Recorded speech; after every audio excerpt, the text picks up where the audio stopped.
that list should also now become your list of caution.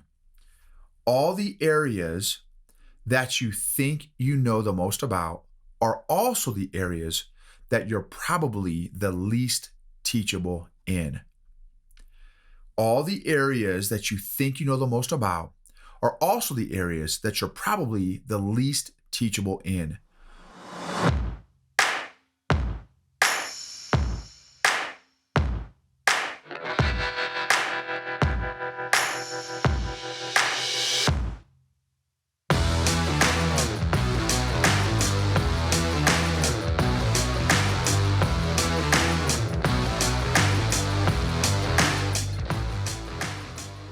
What is going on, EQ gangsters? All right, so today we're going to be talking about another thing from a recent story, a recent example on emotional intelligence and emotional awareness. So thankfully, super excited, right? I love doing presentations on emotional intelligence to organizations, companies, groups of people, that kind of anybody who will listen about emotional health and emotional intelligence. Man, I love talking about this stuff because of the tangible, practical life transformation that emotional growth has had in my life. Not warm, fuzzy, swimming in essential oils and sniffing Skittle farts and riding on unicorns around flying through the clouds. I'm talking real tangible changes. And here's this thing too, right? The goal or purpose of emotional intelligence is not, again, to just be some warm, fuzzy person that we're all hugging and holding hands and again, singing Kumbaya. The goal of emotional intelligence is so that we can be more informed for ourselves and for other people. How can we, so we can make better decisions in every area of our life? Who wants to be and needs to be more productive and effective in every area? Relationships, faith, marriage, parenting, finances, business, health, fitness, right? Every area. I would probably bet that most people need to dial in, tighten our decision making in various areas of our life, and maybe some areas more than others. Well, emotional intelligence is a part of that. Is it everything? Is it 100%? No, I'm not saying it's everything, but they're absolutely, I'm telling you, I'm super excited because we may have already dropped this episode that I'm talking about, but there's going to be an episode coming up where my wife is going to be interviewing me, and also she's going to be doing an episode on all the different areas that she's seen me change and grow in, practically and tangibly. Again, not just warm, fuzzy stuff. And who better to assess your growth than a loved one who's not going to pull any punches. So I'm a little nervous about that episode. So we'll see how that goes. Okay, so this is coming from one of the presentations that I've done recently, talking to a group of leaders. Now that's my audience, right? So I that's who I talk to. Is I talk to leaders. That's my target audience is leaders, military leaders, veterans, business leaders, entrepreneurs, executives, homeschool leaders. If you are a leader, that is my jam. That is my sweet spot. So, and I'm so blessed and fortunate to do quite a few different speaking engagements and stuff. And speaking to one particular group of leaders, and I asked them, I said, hey, how many of you all are familiar with the topic of emotional intelligence? All of them. Yeah. Oh yeah, absolutely. Okay. And a lot of these questions I do with just about every one of the groups that I speak to. How would you all define emotional intelligence? Oh, define like this, define like that. And it's pretty decent definitions that each of these folks are coming up with. And then I go through and kind of do a quick self-assessment on emotional intelligence, just a basic one on the four main areas: self-awareness, self-management, social awareness, social management. So on a scale of 1 to 10, how do you think you're doing in the area of self-awareness? How aware are you at any given moment to accurately and specifically identify and name the emotion that you're feeling? at any given moment. 9s, 10s, 8s, 9.75s, 8.97s, high numbers. I'm like, wow, man, you guys are dialed in. How about self-management? Oh man, same kind of deal. Social awareness, social management. So I'm like, wow, okay, you guys should be given this class because you guys all have higher EQ right now than I do if your assessment is accurate. Now, which is a minor detail, right? Because it takes self-awareness to answer all those questions. And I know that, so I know, obviously there's a huge amount of subjectivity in the responses, especially when and if everyone in the same organization, in the same company, can see each other's responses. So I understand all that dynamic. I understand that, okay, well, man, I can't, if my boss is in this, presentation, I can't let my boss know that I think that I'm emotionally clueless, or my peer, or right. So there's probably a bump in the numbers due to that dynamic. And then there's a whole book. One of my buddies, his name is Scott, super dude, very, very successful military guy, very, very successful military guy, recommended a book to me called Leadership and Self-Deception. Strongly recommend the book. And in there, there's a case study where they assessed 10,000 executives, and they asked these executives, rate yourself where you fit in the organization in terms of performance and leadership. 90% of the executives rated themselves in the top 5%. So, and it's from the same company. It's this massive company. Well, obviously math doesn't work. So the kind of the moral of this story of this particular book, and I'm getting to somewhere here, of this book, Leadership and Self-Deception, is that as leaders, we can have a very skewed perspective of ourselves, which is impacted by our self-awareness. And in my, again, a lot of you all know that I've got access to a psychometric scientific EQ assessment, emotional intelligence assessment, that assesses 15 different subscales of emotional intelligence. So I normally use, just in regular conversation of the podcast, again, the 4 main areas: self-awareness, self-management, social awareness, social management. This EQ assessment, there's 15 different areas. And there are 5 main areas, and then those 5 main areas are broken down into 3 areas each. So for a total of 15. And so, obviously emotional awareness is one of those 15 areas. Emotional expression is another one of those areas. Reality testing is another one of those areas. And what makes my particular, and I say mine, the assessment that I've got access to, I didn't create it. A bunch of scientists and stuff, psychologists came up with it. But what makes the assessment that I have access to different and unique is that it is specifically for leaders, because it assesses 2 big areas that specifically impact and affect leaders from the area of emotional intelligence, which are decision-making and stress management. So there are 3 sub areas that impact decision-making and 3 sub areas, subscales that impact stress management. One of those is reality testing. And some people are very good at accurately assessing reality. Others are not as good at accurately assessing reality. And in fact, my reality testing was lower because let's see if I don't want to, does that fit in this podcast episode here? Now, let me just keep getting down to business here. So emotional awareness, emotional expression, reality testing is another one. Well, when you're talking to leaders, here's the thing. This is a caution. So this episode is a caution.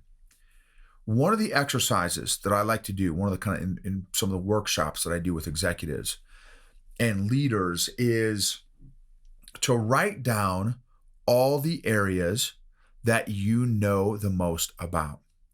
And if you've been following all my episodes, you've heard me share this before, but it's worth repeating. And if you have time, if you're not driving, or if you get an opportunity once you're done driving, to do this exercise, do this on your own. Write down all the areas that you know the most about. So I may write down, leadership, people, God's word, the Bible, parenting, relationships, personality, Brazilian jiu-jitsu. I mean, I've been doing it for 4 years, so it's not like I'm a SME necessarily, a subject matter expert for sure, definitely not. But like just this year alone, this is a little quick tangent. I calculated up, because I keep track of how many roles I do each class. I am at 782 roles for the year, Brazilian jiu-jitsu grappling matches for the year, which each match averages about 5 minutes. Now, sometimes we do 6 or 7 minute rolls. Sometimes I don't really remember doing 3 or 4 minute rolls. Sometimes we'll do 3 minute rolls if we're doing a particular drill or exercise, but for the most part, they're 5 minutes. So that comes out to 65 hours worth of active roll time, which is a big W for me. So that I'd put down Brazilian Jiu-Jitsu would be in it, right? So all these different areas I would write down. Here's the deal.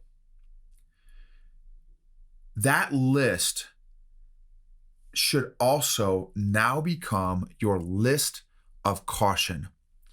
All the areas that you think you know the most about are also the areas that you're probably the least teachable in. All the areas that you think you know the most about are also the areas that you're probably the least teachable in. So when I was giving this presentation to this particular organization, oh yeah, man, we know about EQ. Oh yeah, man, self-awareness, self-management, social awareness, man, 9s and 10s across the board. And here's the question that I failed to ask them, because clearly in their minds, they were a T in the area of EQ, which means trained.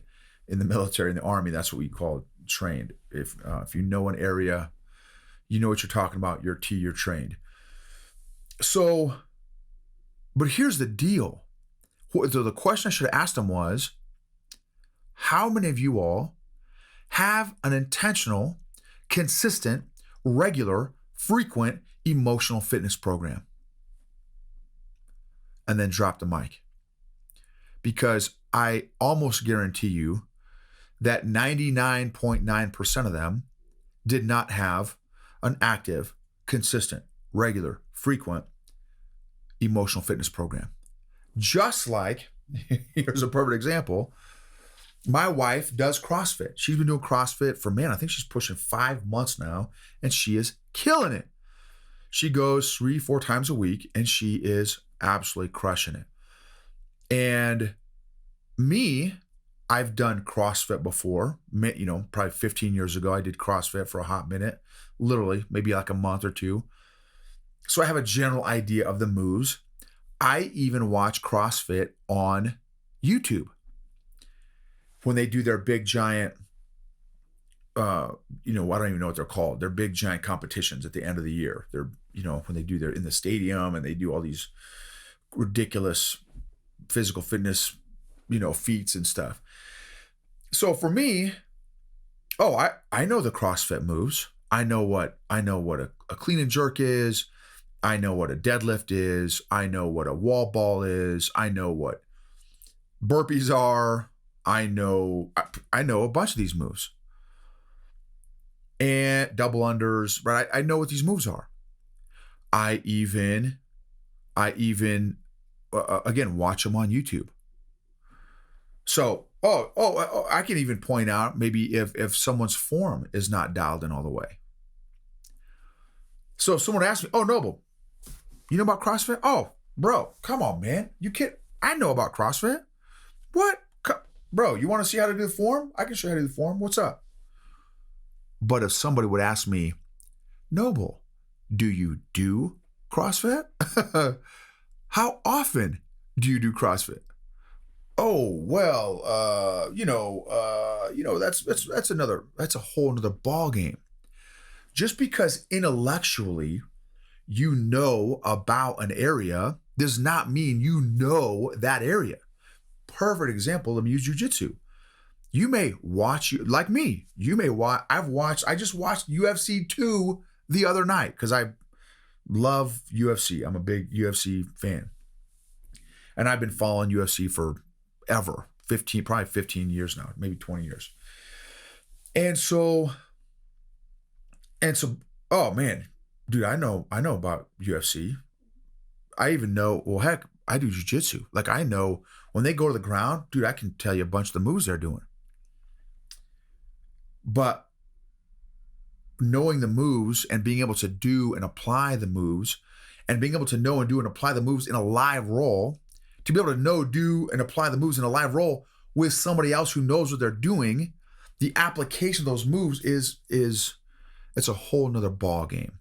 So again, my point is, and I'm not saying you're not a subject matter expert. Maybe you are, and you're whatever you do. All I'm saying is be very, very careful about the areas that you know the most about, because those are the areas that you're probably the least teachable in. And for me, I never, ever, ever want to get to a place where I think I've arrived. I never want to get to a place where you can't teach me something. Everybody can teach me something. Everybody knows something that I don't know. And so how can I get that out of them? Because I love learning so much, how can I get that out of them? What they know that I don't know that can add value. I want to discover that. How do I discover that? By asking questions. One of the recent episodes I did talked about getting better at asking questions. Well, number one, just asking questions, because most people don't ask questions.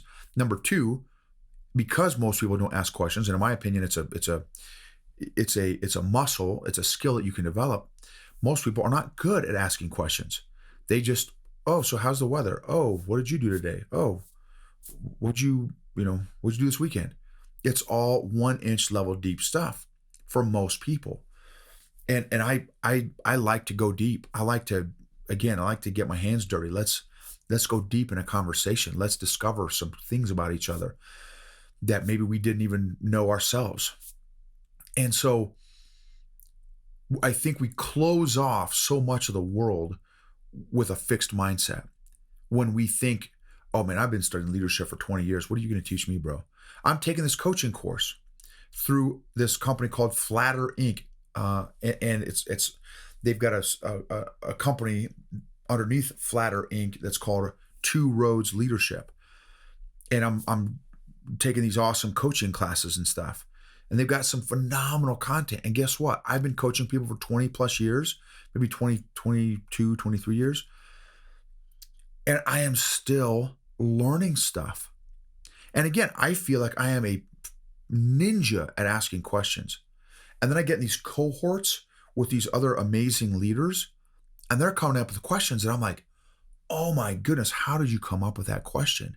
So life can be so rich when we have this growth mindset. So anyway, that's my lesson for today, y'all, is be careful about adopting a fixed mindset in an area that you already know a lot about. Maybe it's running, maybe it's painting, maybe it's thinking, maybe it's reading, maybe it's creativity, whatever your area, creating experience, or whatever your area is. Just be careful and always have that learning mindset, which I love with this one. The founder of Flatter Inc., he says, if you're always learning about something, yes, you should be a master at some point in an area, or maybe more. But if you're always learning something, you will always be a novice too. You should always be a novice at something. And I thought, man, I love that mindset. for me in the jiu-jitsu world, that's like sometimes we'll call it a white belt mindset, where you're always hungry to learn, hungry to learn. In fact, that's the story right now where I'm at in my jiu-jitsu game right now.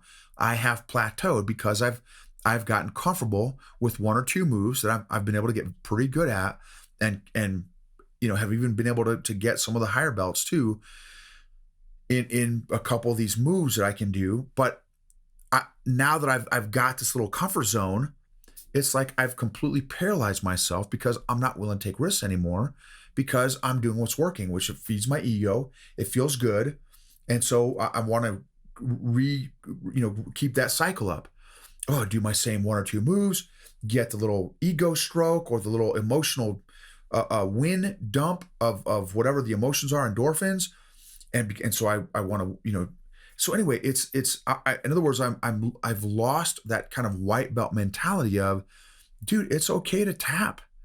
It's okay to tap. Like, I've got to start taking more risks in my jiu-jitsu game if I want to continue to grow and improve in my jiu-jitsu game. Otherwise, I'll be in just for 8 years and only be able to do one or two moves, which that's not something I'm wanting to do.